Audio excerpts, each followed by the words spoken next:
In the very beginning, when the fire district was actually formed, there were 88 pieces of apparatus out there.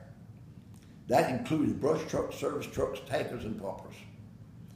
88 vehicles. The average age was 29 years old. The oldest piece of equipment that was actually being used was a 1938 pumper in vans.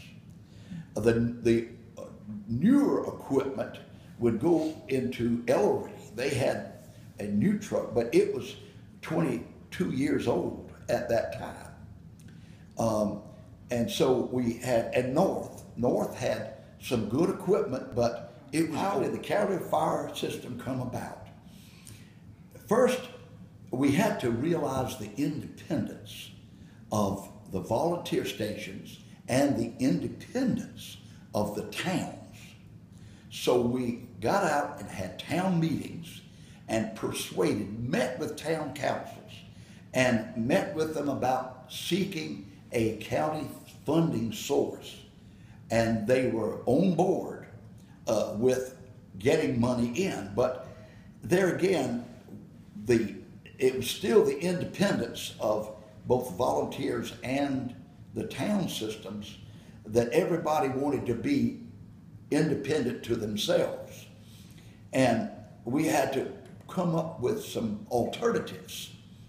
And so we began with what we call the Silas Seabrook approach, which he had which we worked with him on that. It was 7 different areas of the county. And so now that meant that 25 fire departments, and excluding the city of Orangeburg, so 24 of the existing fire departments now had to come together and say, okay, how can we break this down into 7? So that meant that some of the departments would have to be like regions.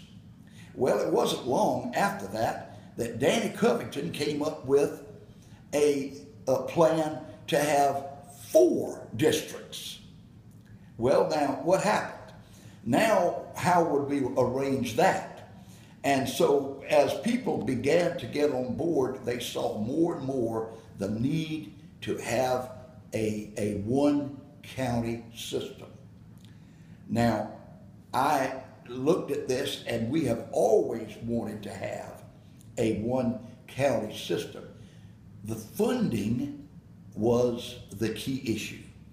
How will it be funded? It was called the one pot, okay? Others, that's what was called. The Fire Task Force. John Rickenbacker, the chairman of the county council at that time, got on board, and he was very much in favor of seeing all the citizens in the county have a means of improving the fire service.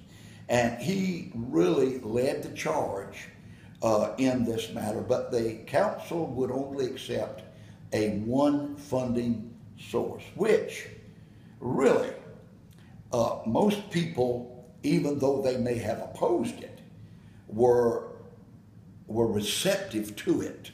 So there was some opposition? In the way it's funded was the question. And there again, this really caused some rift, but all in all, I believe everybody was, the end result was that we felt comfortable with it.